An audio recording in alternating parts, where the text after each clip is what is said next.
All right, sikhuluma noMax Mkati. Razo, uyaphila? Oh, ngiyaphila King's Feast nenosimtola nabalaleli ekhaya. Sikwamukela ohlelweni iDanki 1223 ungele kahle onyakeni omusha? Hayi kungenekile ingako sikhuluma nawe nje. Ngiyazi usunyaka uqala wena, qala All White. Ihambe kanjani kulonyaka?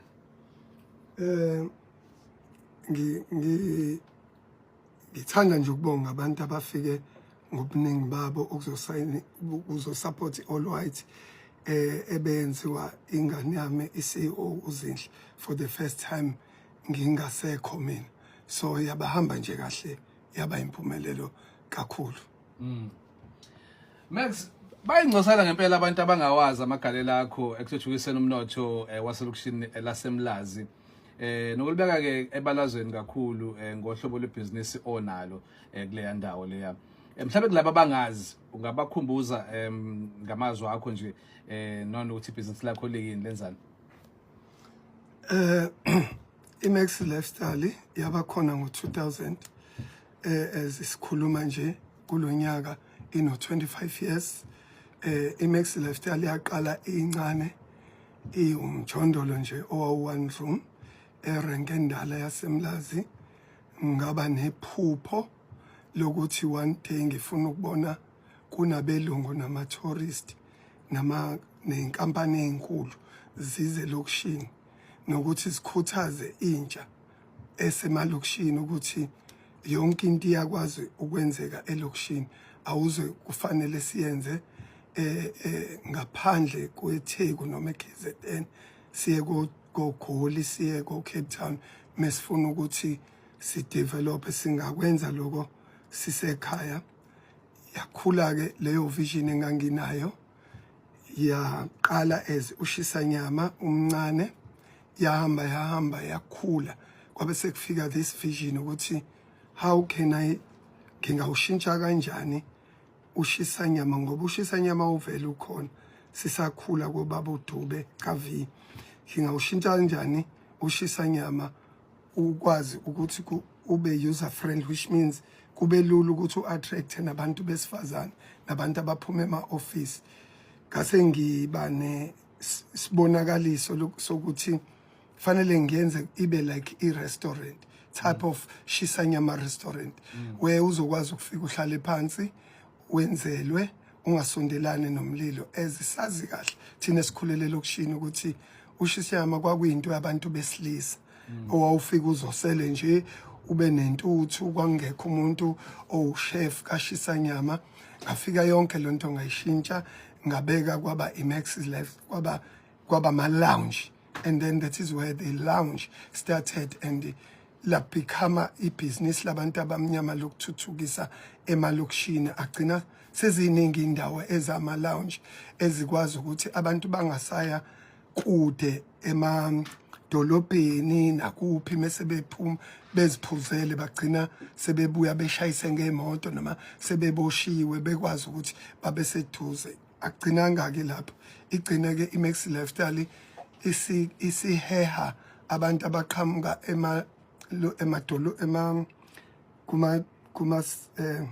what you call suburbs. Isi-attract abantu bama-suburbs, isi-attract abantu base-KZN, ya-attract abantu baselokishini, yawina ama-award, yakhrawunwa yaba one of the best restaurant in 2016 in the world. Yaphinda futhi yawina kusekhona uKhawunda, yathola i-award ye-best hospitality, which means kusho ukuthi lokho kwakuyi-vision yami ukuthi ikhule ikwazi ukuthi i-attract, idonse noma ihehe iy'vakashi ey'qhamuka kwamanye amazwe, ihehe futhi ney'nkampani ey'nkulu zibonakale lokishini, which means lokho kuzokwenza ukuthi i-attract nakwamanye amalokishi abazokwazi ukuthi bathathe lesibonakaliso nabo baziqalele ibhizinisi ukuze silwe nepoverty ebhekile eSouth Africa ngokuqasha ama interviews owenzayo amaningi babona kude ngikwezwa nasemsakazweni and cisho kuwo wonke hlezi ukhuluma noma ukhambisa ke abantu basemlazi ne support yabo kusukela nje iMax's lifestyle isaqala kuze kube namhlanje mhlawumbe ungasayisa ngeqhaza libanje umphakathi wasemlazi ekukhuliseni ibusiness lakho. Hey uma nje ngingachaza kahle la ngikhona ngabantu basemlazi ngikhulele eMlazi ngafunda eMlazi ngadlala ibhola eMlazi ngacoach ibhola eMangosuthu team yesikole ngaba neteam ewayibiza ngomlazi Mentech khona eMlazi yonke impilo yami eyisemlazi ngoba nganginako lokho emqondweni ukuthi wayengaso sonke isikhathi uma unephupho unesibonakaliso kufanele uhambe uye esilungwini.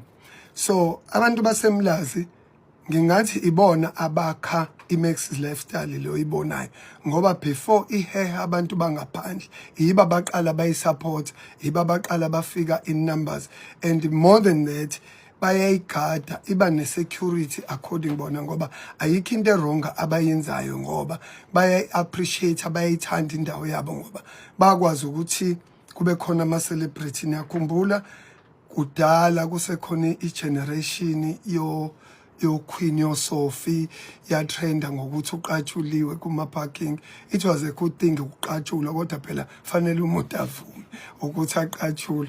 So ke it is always there for people basemlazi beyisupporta ngayo yonke indlela nakho ukuthi bagadele abantu imoto babenefit ngokuthi if ukugcwele kunama micimbi emkhulu abantu bavula amagate babapakise eindaweni kuyinto ekhombisa ukuthi bayakuthakasela bayakujabulela lokho kuba khona kweMax's lifestyle.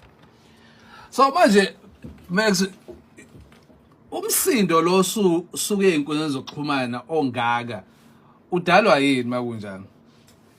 Why abantu bedinwe kangaka ngoba cishe kuwo wonke ama comments engiwabonile after kusabalale leya video izolo abantu abekho right abantu badiniwe.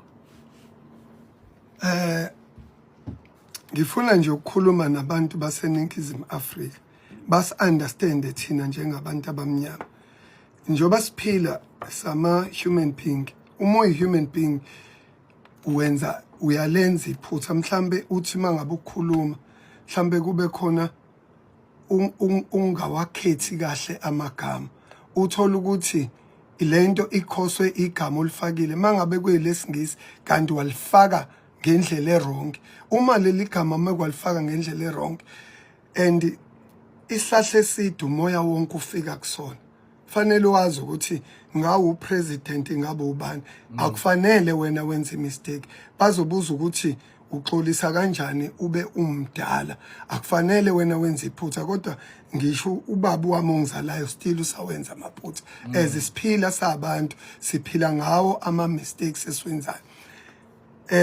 Ngicabanga ukuthi ke kwasuka nge-misunderstanding some other people abantu basebehlukana phakathi ngoba I don't think ukuthi lo msindo ukubona bonke abantu abanye bayakwazi ukuyipheka babone ukuthi ubuthini. Sometimes kwesinye isikhathi asibona abantu abakhulele esingisini akulona ulimi lethu kwesikhathi mesilifaka leli gama selifake silidrop esinganaki ubona usulifakile ukuthi leli gama engilifakile li wrong bengingafanele ngilifake kube sekuthi labantu ke abazisingisi kangconywana kunabanye babe sebethatha lokho bese bakhona ke nalabantu abangave befuna ukuzokhuluma ngoba bakha babe sebefuna ukukhuluma ngoba befuna nje ukubhidliza mangabe ngemistakes osukuyenzile lezi zinto lezi neyibona wonke umuntu osezingeni eliphezulu nosebenze kanzima especially abantu abamnyama ngoba ukuphumelela komuntu omnyama fanele attribulishe ukusebenza kanzima akukho lula ukufika la usuku khona kodwa kulula ukuthi ebantwini abamnyama meke kwenzeka iphutha bangene baqede nje ngiyafisa ukuthi engathi mhlambe nabelungu bangaqedwa njengathi ngaphezulu kwamaphutha abawenzayo. Sikhuluma lo Maxim Kade emsakazweni Ukhozi FM la ku 1223 sikhuluma la ngomsindo osuke enkundleni zokuxhumana ngemva ukuthi kusabaleleke ivideo la akhulume khona mhlawumbe ngendlela engaphathanga kahle abantu abaningi usekhona uzoyikhulumela yena sokudlalela umsindo wayo leyo video leyo uma indlela abantu abaningi abayizwe ngayo bayithathe ngokuthi ngathi wena uthi unendaba kuphela nama corporate bookings kodwa ayi labantu abafika qwaqwa bezodla inyama bese bayahamba mhlambe ngamazwi akho sesichaza nje ngomageba ubuchaza ukuthini la mhlambe ukuthi abantu bazo understand kahle ithuba lakho lelo ukuthi mhlambe uphinde uyichaze lento kade uyisho kuleya video ngamazwi osuwacabangisisile. Ngiyabonga ithuba Kings Fiso nasokhosini kuyinto enkulu le yokuthi ngithole leli thuba ukuze nami ngikwazi ukulungisa la ngibona khona ukuthi kube namaphutha nami ngiyabona ukuthi libe khona iphutha la ekukhulumeni kwami ngibe budedengu kwashelela ulimi ekubeni budedengu kwami angifanelekile engabe ngumuntu okhulume ngalendlela akhulume ngayo ngibe sengicabanga ukuthi ne podcast kube khona indima edlalile ngokuthi ikwazi ukuchecka mhlambe nami ngibone before ingene emoyeni so mhlambe lama mistakes kubalekile ukuthi into uyilalele before ingene emoyeni ngoba isuke iyophazamisa abantu angikwazi ukukhuluma amaningi mengilalele sengiyilalela engakwazi ukwasho ngaphandle kokuthi ngicela uxolo indlela engibeke ngayo namagama engikhulume ngayo angibanga nobusoka ekubeni ngicabanga ukuthi okokuqala kunesimo sami songabi isoka nokubeka ngoba uma ngabe ubuka kahle kwi-history of 25 years iMaxi Lifestyle ngihleli ngipraise abantu baseMlazi okokuqala kwenzeka iphutha elifana njengaleli engihope ngeke liphinde lenzeke before kodwa ke ngesikhathi ngisho angeke ngingasho ukuthi bengiqonda ukuthini ngoba kubalekile kodwa uxolo lona mase ngilalela ngiyabona ukuthi kushelela ulimi la kuphazamisekile amagama engiwabekile ngiwabekanga kahle in fact ngihlanganise la ivision yami enganginayo ngoba uma iqala ithi ngangine vision nako ke la itheme sengiyiqalile ukuthi ngangine vision ngase ngikhuluma careless angazi ngizothini ngakhuluma nganganaka sekuqhubeka inkulumo yokuthi nje manje le vision ngakhuluma engazuthi manje mhlambe kukhona abantu abangabalekile kanti empilweni mawuqala into ufuna ukukhula uhambe uye phambili ubone ngelinye ilanga kufika ama corporate imithetho wami iplan yami kwakukwenza ukuthi umlazi ohlonipheke that is why ngithi ngangine vision mengithi ngine vision in fact bonke abantu abasuke belapha i-lifestyle yabo bonke abantu eyabo bonke abantu kodwa abantu abasuke belapha vele futhi abantu basebenza kwi-corporate ezinawo uKings Fiso usebenza kwi-corporate so ngangisho i-group mekukhulunywa nge-corporate ukuthi kuzofika ukhozi lifike nilabantu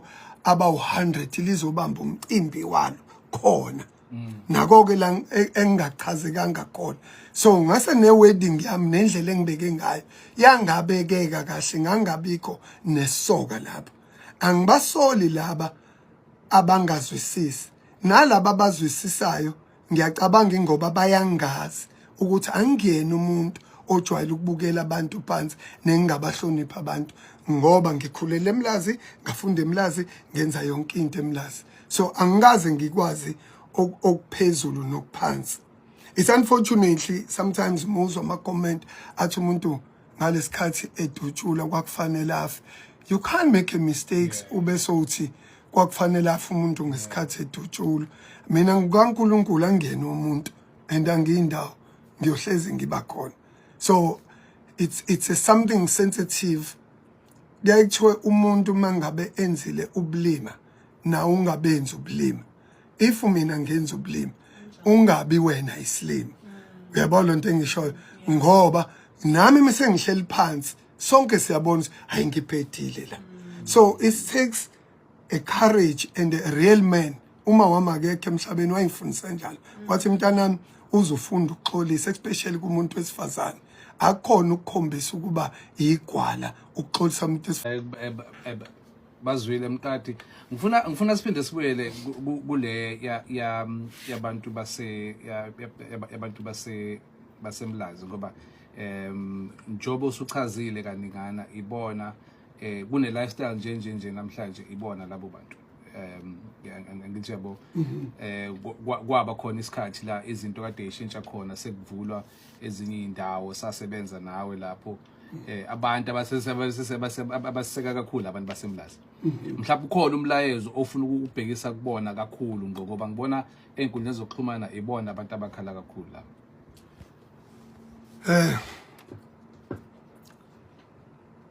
abantu basemlazi fanele bazi ukuthi ngubhuti wabo ngubaba wabo. Everything to them bayikho konke futhi kumina.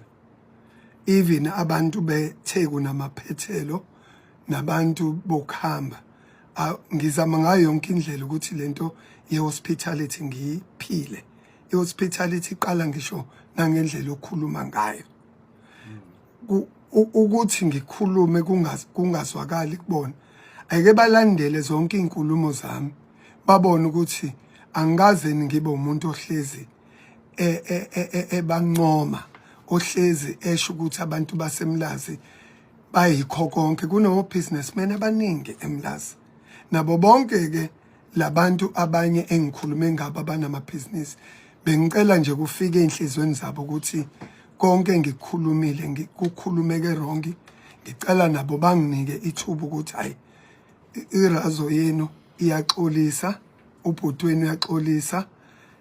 I'm a leader, I'm not a follower. Ngiyi-leader, moyi-leader fanele ukwazi ukuxolisa. Into engingayisho nje ebantwini basemlazi bona kakhulu ngiyaxolisa. Nabantu ke futhi engicela ukugcizelela laba abakhuluma ngento ye-target market. I-target market into fanele siyazi ukuthi into efanele sifunde ebhizinisini ukuthi vele uma uqala ibhizinisi uba nayo i-target market.